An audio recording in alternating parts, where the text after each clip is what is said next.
దేవుని నామానికి మహిమ కలుగును గాక. మన ప్రభును రక్షకుడైన యేసుక్రీస్తు నామములో మీ అందరికీ కూడా శుభములు, వందనాలు. ఎలా ఉన్నారు? బాగున్నారా?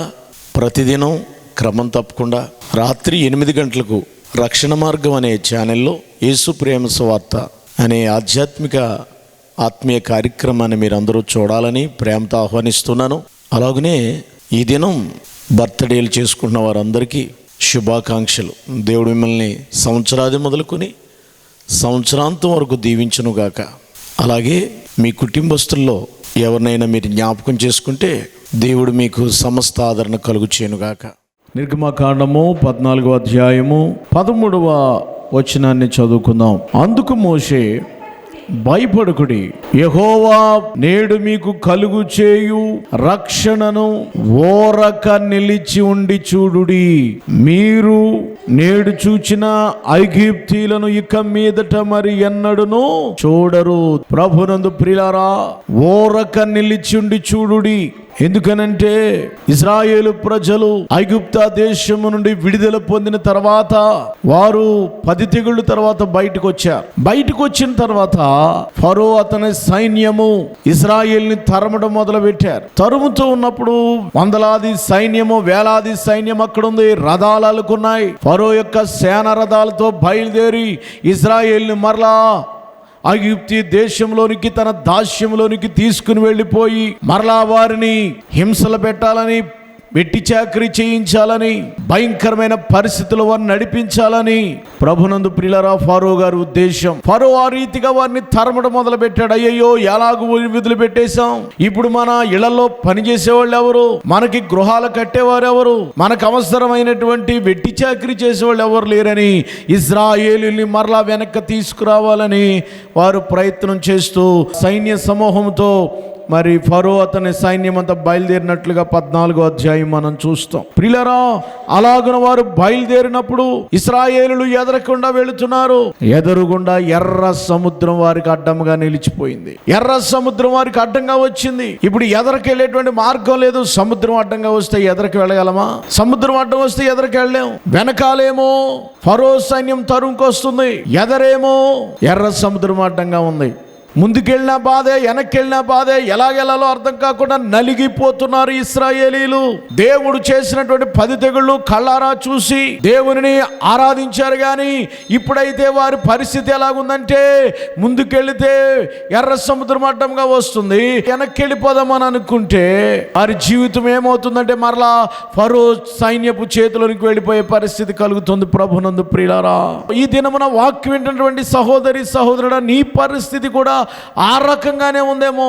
ఒకవేళ ఎదరికెళ్లే మార్గం లేదేమో, అలాగని వెనక్కి పారిపోదామంటే వెనక్కి వెళ్లే మార్గం లేక రెండిటి మధ్యన నలిగిపోయి 2 సమస్యల మధ్యన కొట్టుమిట్లాడుతూ ఏం చేయాలో అర్థం కానటువంటి పరిస్థితుల్లో మనం ఉంటాం. ఒకవేళ అలాంటి స్థితిలో మీలో ఎవరైనా ఉన్నారేమో.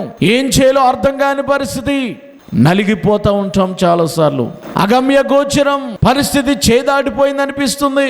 అయ్యో, ఇంతవరకు సహాయం చేసినటువంటి దేవుడు ఇప్పుడు ఇలాగూ చేశాడేంటనేటువంటి అనుమానాలు కూడా రేకెత్తించబడ్డాయి. చాలా గందరగోళం ఏర్పడింది, చాలా కలవరం ఏర్పడుతుంది, చాలా భయానకమైన పరిస్థితి. ఒక్కొక్కసారి మన జీవితాలు కూడా అలాగే ఉంటాయి.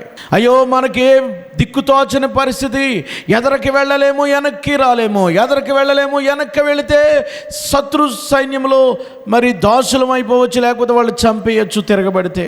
అలాగని సముద్రం దాటి అవతలకి వెళ్ళాము. ఇప్పుడు ఏం చేయాలో అర్థం కావట్లేదు. ఇజ్రాయేలు పరిస్థితి రెండిట్ల మధ్యన మరి పడ్డ చెక్కలాగా వారి పరిస్థితి అయిపోయింది. చాలామంది ఇలాంటి సమస్య గుండా మీరు ప్రయాణం చేస్తుంటుంటే ఎటు చెందకుండా, ఎటు వెళ్ళాలో అర్థం కాకుండా, ఏం చేయాలో అర్థం కాకుండా పాలిపోకునేటువంటి పరిస్థితుల్లో మీరు ఉంటుంటే ఈ వర్తమానం మీకు ఎంతో ఆశీర్వాదకరంగా ఉండబోతుంది. ప్రభునందు ప్రియులారా, అటువంటి సమస్యలు ఉన్నప్పుడు ఇశ్రాయేలీలు ప్రార్థన చేయడం మొదలుపెట్టారు.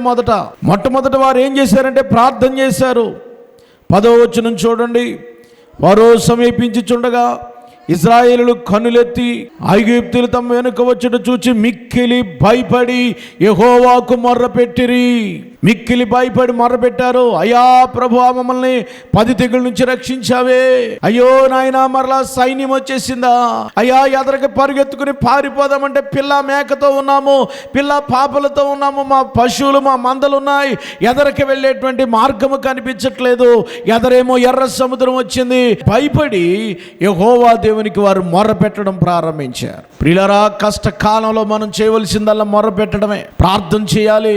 ఎటు తోచని పరిస్థితుల్లో, ఎటు వెళ్ళాలో అర్థం కాని పరిస్థితుల్లో, ఇలాగెళితే ఈ సమస్య వచ్చి ఇలా ఉంది, ఈ పక్కన మాట్లాడితే వీళ్ళకి బాధ, ఆ పక్కన మాట్లాడితే వాళ్ళకి బాధ, ఏం చేయాలో అర్థం కాని పరిస్థితి, రెండిట్ల మధ్యన నలిగిపోతున్నాం.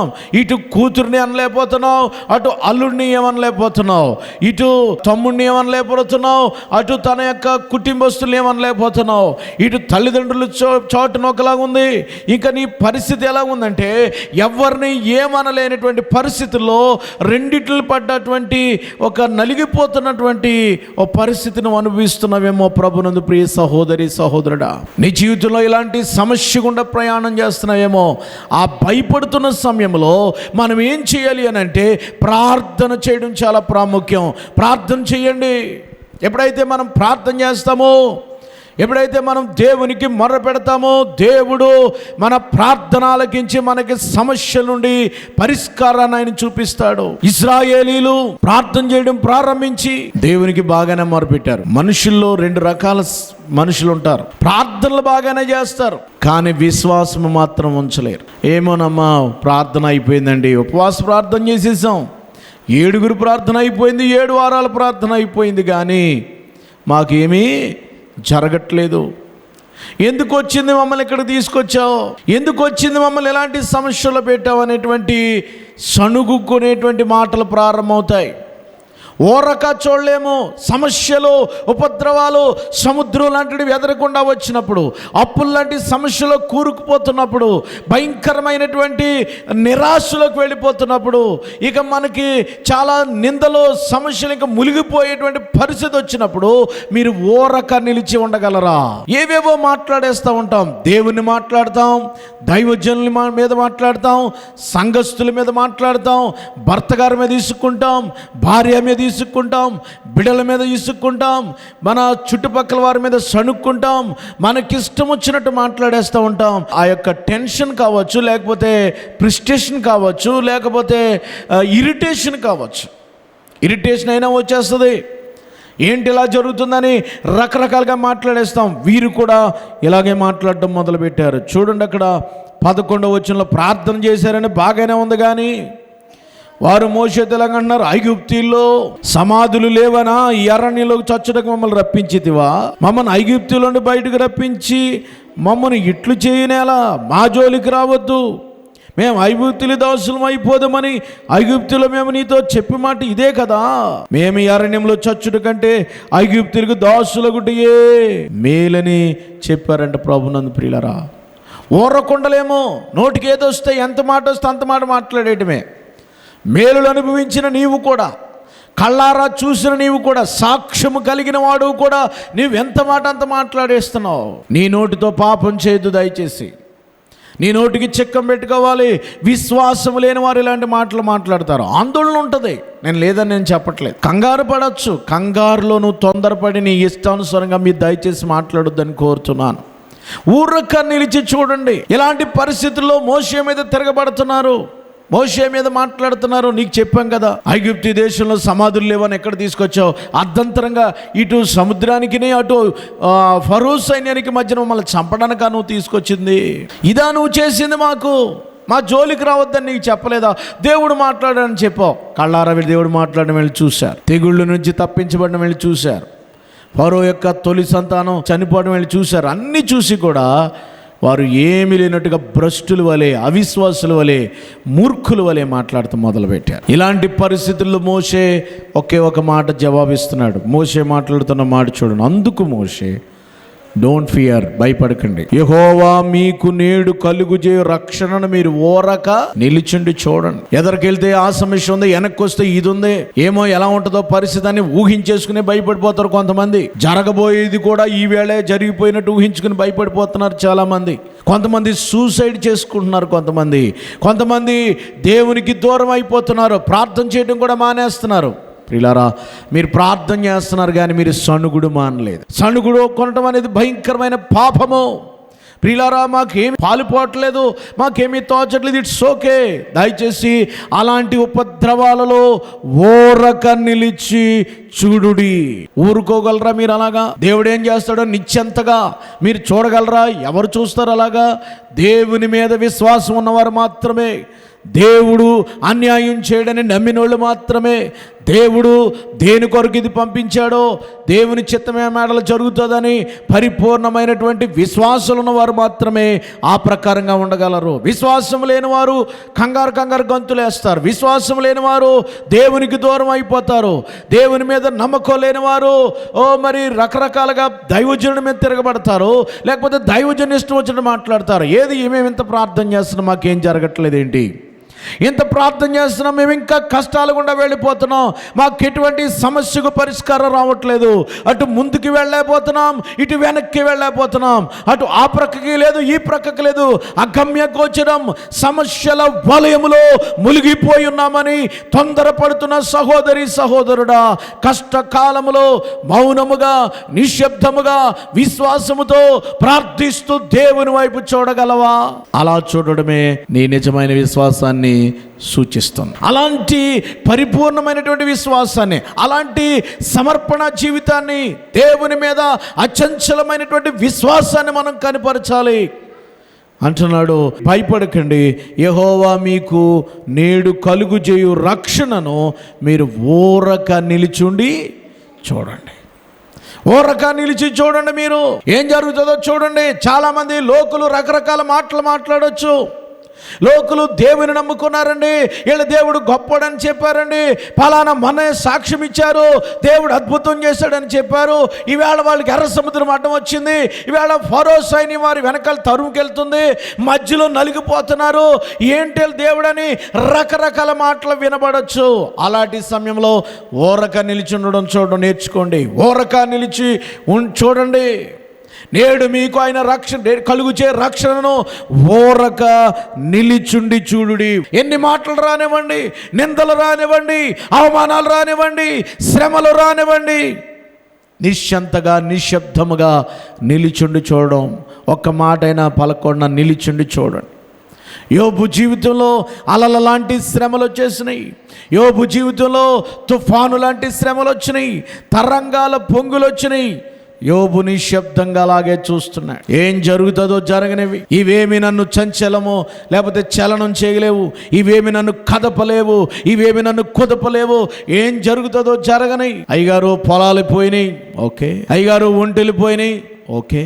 ఇంకో సమాచారం, అయ్యగారు గొర్రెలు పోయినాయి, ఆల్రెడీ ఓకే. అయ్యగారు ఇంకో ఘోరమైన సమాచారం, పిల్లలు పోయారు, ఇట్స్ ఓకే. ఓరక నిలిచి ఉండి చూస్తున్నాడు. ఎంత నిబ్బరమైన బుద్ధి, ఎంత మరి స్ట్రాంగ్ మ్యాన్ ఇన్ ఫెయిత్. యేసులో ఎంత నమ్మకంగా ఉన్నాడో, విశ్వాసములు ఎంత నమ్మకంగా ఉన్నాడో. ఆయన దేవుడు తనకెప్పుడు అన్యాయం చేయడని ఒక్క నోటితో కూడా పలకలేదని యోబు గ్రంథం 1వ అధ్యాయం చివరి వచనంలో రాయబడి ఉంది. ప్రభునందు ప్రియులారా, నిలిచి చూస్తున్నాడు. దేవుడు ఏం చేయను అన్నాడో చేయని. ఆయన తనకిష్టమైన రీతిలో నన్ను నలుపుతున్నాడేమో నలపని. ఆయన నన్ను శోధిస్తున్నాడేమో, శోధించబడిన పిమ్మట నేను శుద్ధ సువర్ణముగా మారిపోతాను. ఎప్పుడైతే శోధించబడతామో, ఎప్పుడైతే శ్రమల గుండా నలపబడతామో, ఎప్పుడైతే బాధల గుండా పయనిస్తామో, ఒక శుద్ధ సువర్ణంగా మనం మారిపోబోతున్నాం. అమ్మాయ వెనకాల ఏదో వచ్చిందని, ఎదరేదో అడ్డం వచ్చిందని, కుటుంబంలో ఎన్నో సమస్యలతో నలిగిపోతామని కృంగిపోక, ప్రార్థన మానక, విశ్వాసమునకు దూరము కాక, మరింత నిశ్చంతగా నిబ్బరముగా ఎదురు చూస్తూ ఉండాలి దేవుని కొరకు. ఊరక నిలిచుండి చూడండి అంతే. నిజమైన క్రైస్తుడు అయితే, నిజమైన దేవుని బిడ్డవైతే, నిజమైన భక్తుడు అయితే, నిజమైన ప్రార్థన పరురాలు అయితే, నిజమైన అభిషేకం కలిగిన వాడైతే దేవుడు నీకేం చేయబోతున్నాడో దానిని ఊరక నిలిచుండి చూడు. ఎందుకు కంగారు పడిపోతావు? ఎందుకు మాటలు వదిలేస్తావు? ఎందుకు టెన్షన్ పడిపోతావు? ఎందుకు నువ్వు కంగారు పడి ఇతరులను కంగారు పెడతావు? ఎందుకు నువ్వు గందరగోళం అయిపోయి ఇతరులని గందరగోళానికి గురి చేస్తావు? భయపడద్దు, ఊరక నిలిచుండి చూడండి. ఏం జరుగుతుందో తెలుసా? ఈ వేళ చూసిన వారిని మరలా మీరు రేపు చూడరు. అది దేవుడిచ్చిన వాగ్దానం ఏంటో చూడండి. మీరు నేడు చూచిన ఐగుప్తీయులను ఇక మీదట మరి ఎన్నడూనూ చూడరు. నేడు ఏ సమస్య అయితే మీరు ఎదుర్కొంటున్నారో, నేడు ఏ బాధ అయితే అనుభవిస్తున్నారో, నేడు ఏ కష్టమైతే అనుభవిస్తున్నారో, నేడు ఏ విషయంలో మీరు నలిగిపోతున్నారో, ఇక మీదట మీ లైఫ్లో దాన్ని చూడరు. నమ్మినలు గట్టిగా దేవునికి స్తోత్రం చెప్పాలి. ఇక మీదట ఎప్పుడు అలాంటి సమస్యలు కూడా మీరు ప్రయాణం చేయరు. ఇదే నీకు లాస్ట్. ఊరక నిలిచి చూడండి. ఈవేళ చూసిన ఐగుప్తీయుల్ని, ఈవేళకే మీరు ఫరోని చూసేది, ఈవేళకే ఆ రథాలను చూసేది, ఈవేళకే ఆ సమస్యను చూసేది, ఈవేళకే ఈ ఎర్ర సముద్రం అడ్డముగా రావడం చూసేది. రేపేం జరుగుతుందో అద్భుతం జరగబోతుంది. దేవుడు వండర్ఫుల్ మిరకిల్ చేయబోతున్నాడు. ఎప్పుడు తెలుసా? నిబ్రము కలిగి విశ్వాసంతో ప్రార్థనతో ఎదురు చూసేవారికి దేవుడు అలాంటి గొప్ప కార్యాలు చేయబోతున్నాడు. అంతేగాని కంగారు మాటలు మాట్లాడడం, అవిశ్వాస మాటలు మాట్లాడడం, లేకపోతే నిందలు మోపడం, యేసయ్యను అవమానపరచడం, బ్యాక్ సైడర్స్ అంటారు. ఇలాంటి వాళ్ళు వెనక్కి జారిపోయేటువంటి స్థితిలో ఉన్నారు. ఊరక నిలిచి చూచే అనుభవం నీకున్నదా? వాక్ వింటున్న వారు ఎవరైనా సరే, ఈవేళ మీరు ఏ సమస్యను ఎదుర్కొంటున్నారో భయంకరంగా నలిగిపోతుంటే, మీరు దేవుని బిడ్డలై ఉండి, విశ్వాసంలో స్థిరులై ఉండి, భక్తిలో నమ్మకస్తులై ఉండి, ప్రభు కొరకు సాక్షులై ఉండి నలిగిపోతుంటే, ఈ వేళ చూసిన సమస్య మరి ఇంకెప్పుడు మీ లైఫ్లో చూడరు. నమ్మినలు గట్టిగా దేవునికి స్తోత్రం చెప్ప. ఇది ఫస్ట్ మారుతాను. రెండవది ఏంటి తెలుసా? ఈ సమస్యను ఎదుర్కోవడానికి మీరు ఏదో ప్రయాసపడక్కర్లేదు. ఈ సమస్యను ఎదుర్కోవడానికి మీరు ఏదో ముప్పు తిప్పలు పడిపోక్కర్లేదు. ఎదర సముద్రం ఉందని పడవలు మీ కొరకు రావు, ఓడలు కూడా రావు అవతల తీసుకెళ్ళడానికి. మరి ఎట్లా జరుగుద్ది చూడండి. వెనకాల ఉన్న శత్రువుల్ని తరమడానికి మీరు యుద్ధం అసలే చేయక్కర్లేదు. ఒక వ్యక్తి కూడా ఒక బాణం కానీ, ఒక గన్న కానీ, ఒక బాంబు కానీ, ఒక మిసైల్ కానీ, ఒక విల్లు కానీ, ఒక బాణం కానీ వెయ్యక్కర లేకుండానే దేవుడు ఒక అద్భుతం చేయబోతున్నాడు. 14వ వచనం, యెహోవా మీ పక్షముగా యుద్ధము చెయ్యును, మీరు ఊరకై ఉండవలనని ప్రజలతో చెప్పాను. కంగారు మాట్లాడకండి. అలాంటి మళ్ళీ మీరు ఎప్పుడు చూడరు. మీరు చేయవలసిన పని లేదు యుద్ధం. అమ్మ ఎవరు చేస్తారు? బాగా అప్పులైపోయినారు, చిన్న కష్టం కూడా మీరు పడక్కర్లేదు, దేవుడే దాన్ని తీర్చబోతున్నాడు. లేకపోతే మీరు దేనితో నలిగిపోతున్నారు, దానికోసం మీరు పెద్ద అధికారులను పట్టుకోక్కర్లేదు, ఎక్కడికి వెళ్ళి తెప్పడక్కర్లేదు. దేవుడే మీ దగ్గరికి ఆఫీసర్లను పంపబోతున్నాడు. దేవుడే మీ దగ్గరికి స్వస్థత పంపించబోతున్నాడు. ఆయన కలుగు చేయు రక్షణ మీరు చూడండి అంతే. ఏం జరిగింది సార్ పాస్టర్ గారు అంటారా? దేవుడు చెప్పాడు, మోషే ఇంకా ప్రార్థన చేయడం ఆపేసి నీ కర్ర తీసుకుని ఎర్ర సముద్రం మీద చాపి దాన్ని దెబ్బ కొట్టమన్నాడు. ఎర్ర సముద్రము 2 పాయలు అయిపోయింది. మోషే సముద్రం వైపు తన చెయ్యి చాపగా యెహోవా రాత్రంతయు బలమైన తూర్పుగాలి చేత సముద్రమును తొలగించి దానిని ఆరిన నేలగా చేసెను. చూసారా? ఊరక నిల్చోడండి. సముద్రముని దేవుడు ఆరిన నేలగా మార్చేశాడు తెల్లారులోగా. దేవునికి స్తోత్రం చెప్పండి. విశ్వాసంతో మీరు ఊరకే నిలబడి చూస్తే దేవుడు ఒక మార్గాన్ని తెరుస్తాడు. అవతలకి వెళ్ళిపోయే మార్గం, అది ఎర్ర సముద్రం కావచ్చు, ఎరుకో కోట గోడ కావచ్చు, ఎవరెస్ట్ శిఖరం కావచ్చు, ఈఫిల్ టవర్ కావచ్చు, లేకపోతే ఇంకో చైనా వాల్ కావచ్చు. ఏదైనా సరే తెల్లారేటప్పటికి ఉండదంతే. దేవునికి స్తోత్రం. ఆరిపోయింది ఎర్ర సముద్రం. నీళ్లు విభజింపబడగా ఇశ్రాయేలు సముద్రం మధ్యన 6 నెలల మీద నడిచిపోయేరి. ఆ నీళ్లు వారికి కుడి ఎడమ ప్రక్కల గోడలాగా ఉన్నాయంట. నీళ్లు ఐస్ గడ్డలా కట్టించేస్తాడు. మీకు తెలియదు ఎలాగ ఆగిపోయింది అనుకుంటున్నారు మీరు? అమ్మ సముద్రం గడ్డ కడుతుంది మీకు తెలుసా? మీరు షిప్లో కనుక ప్రయాణం చేస్తే ప్రయాణం ఆగిపోద్ది. వాళ్ళు నీళ్లే కదా వెళ్ళిపోతున్నాయి అనుకోకండి. కొన్నిసార్లు నేను ఈ ఓఎన్జీసీలో పనిచేసే వాళ్ళని అడిగినప్పుడు వాళ్ళు చెప్పారు, మీరు ఎందుకు షిప్లో వెళ్ళకోకుండా వెళ్తున్నారంటే సముద్రం గడ్డ కట్టుకుపోయింది కాబట్టి ఫ్లైట్లో వెళ్తారు. ఫ్లైట్లో వెళ్ళి ఆ సముద్రం మధ్యలో ఉన్నటువంటి రిగ్ దగ్గర పనిచేస్తారు. ఎందుకంటే సముద్రం గడ్డకట్టుకుపోతుంది. గడ్డకట్టుకుపోయిందంటే ఇంకా వాడు నడదు, ఐస్ గడ్డలాగా అయిపోతుంది. అలాగా ఇజ్రాయేలుకి ఒక గడ్డలాగా అయిపోయింది అనమాట. ఈ ప్రక్కన పెద్ద ఐస్ గడ్డలకు కట్టినట్టు ఉంది, ఈ ప్రక్కన ఒక ఐస్ గడ్డ, మధ్యలో వాలు, ఈ ప్రక్కన ఒక వాలు, ఆ ప్రక్కన ఒక వాలు, వాలు మధ్యలో 6 నెలల మీద నడిచి వెళ్ళిపోతున్నారు. దేవునికి స్తోత్రం. ఎంత గొప్ప దేవుడు అండి. ఊరక నిలిచి చూడండి, దేవుడు సముద్రాన్నే గోడలుగా చేసి 6 నెలలుగా చేసి అవతలకు నడిపించే దేవుడు మన దేవుడు. దేవునికి స్తోత్రం. ఇది మొదటి అద్భుతం. రెండవ అద్భుతం ఏంటంటే 23వ వచనంలో, ఐగుప్తీయులు ఫరో గుర్రములు రథములు రౌతులు వారిని తరిమి సముద్రం మధ్యన చేరిరి. అయితే వేకువజామున యెహోవా అగ్ని మేఘస్తంభమును ఐగుప్తీయులు చూచి దండును కనపరిచెను. వారి రథచక్రములు ఊడినట్లు చేయగా వారు బహు కష్టపడి తోలుచుండిరి.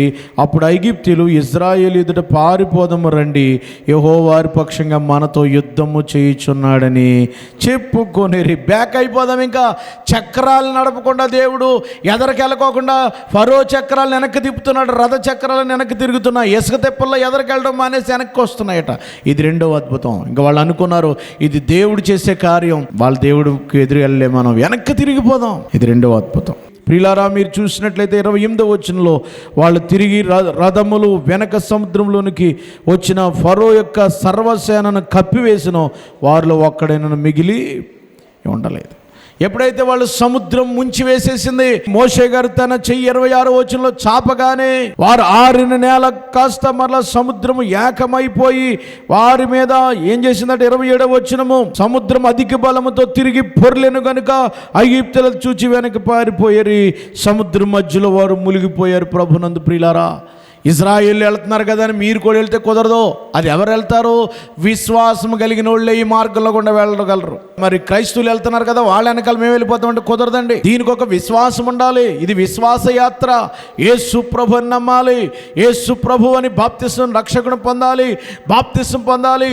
ప్రభు నడిపించే రీతిగా నడిచిన వాళ్ళే ఎర్ర సముద్రం అయినా సరే అవతలకి వెళ్ళగలరు. ఎవరు పడితే వాళ్ళు వెళ్ళడానికి వీల్లేదు. ఒకవేళ ఇలాంటి గొప్ప కార్యాలు అద్భుతాలు నువ్వు కూడా చూడాలనుకుంటే నీవు కూడా యేసు ప్రభువుని యందు విశ్వాసం ఉంచు. ఆయన రక్షకుడని నమ్ము, ఆయన దేవుడని నమ్ము. ఆయన నీ పాపముల కొరకు చనిపోయి తిరిగి లేచడం నమ్మితే నీవు కూడా ఊరక నిలిచి ఉండి అద్భుతమైన కార్యాలు చూస్తావు. అంతేగాని ఏ నమ్మకం లేకోకుండా వాళ్ళు వెళ్తున్నారు కదా మేము వెళ్దామంటే నీకు కుదరదు.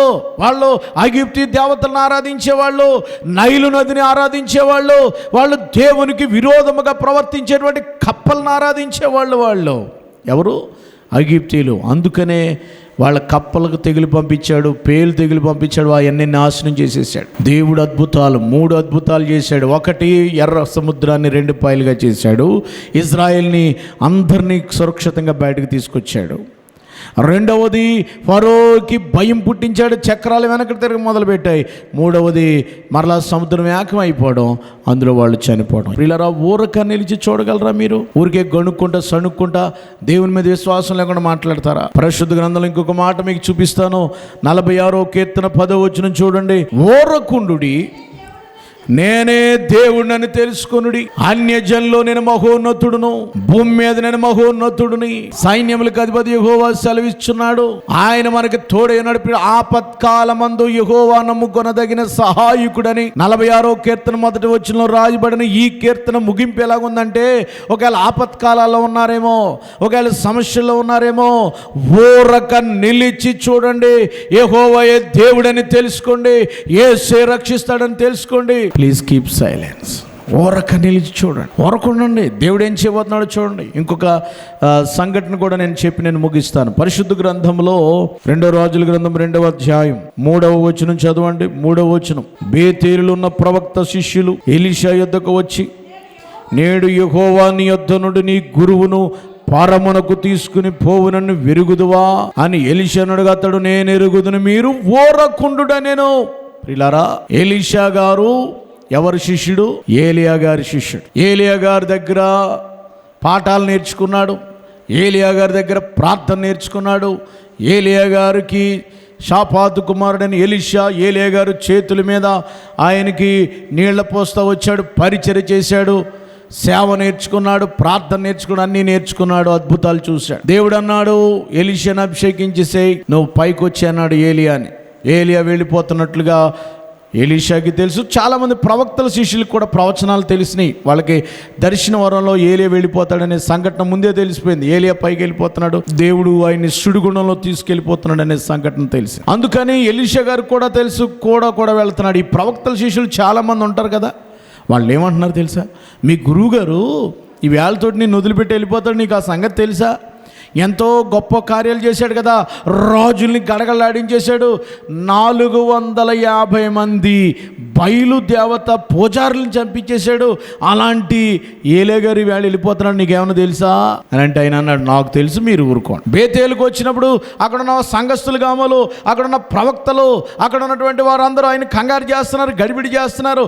ఈయనేమో గురుగారు వెళ్ళిపోతున్నారు, నేను ఎలా పరిచయం చేయాలి? ఇప్పుడు నెక్స్ట్ లీడర్ ఈయనే, నెక్స్ట్ దేవుని యొక్క దర్శనాలు చూసేటువంటి మరి రాజులతో సైతం మాట్లాడగలిగిన, అభిషేకించగలిగిన దైవజనుడిగా మారవలసింది ఎలీషాయే. నెక్స్ట్ ప్రవక్త ఆయనే కాబట్టి ఈయన టెన్షన్గా ఉన్నాడు.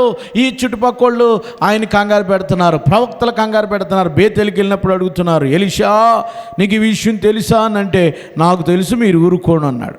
మీరు ఊరుకుంటే బాగుంటుంది, కంగారు చేయకడు, మీరు దేవుడు ఏం చేయబోతున్నాడు నేను చూడబోతున్నాను. ఎలీషా గారికి అచంచలమైన విశ్వాసం ఉన్నది. ఎలీషా గారికి దేవుడు ఏం చేయబోతాడని ఎదురు చూస్తూ ఉన్నాడు. దేవుడు తన కార్యాన్ని చేయబోతున్నాడు, ఊరుకోమన్నాడు. ఇద్దరు కూడా నది దాటి అవతలకి వెళ్ళిపోయారు. అవతలకి వెళ్ళిన తర్వాత 11వ వచనంలో అగ్ని, మరి రథములు, అగ్ని గుర్రములు కనబడిన వీరిద్దరిని వేరు చేసినప్పుడు ఏలియా సుడిగాలి చేత ఎక్కడికి వెళ్ళిపోయాడండి?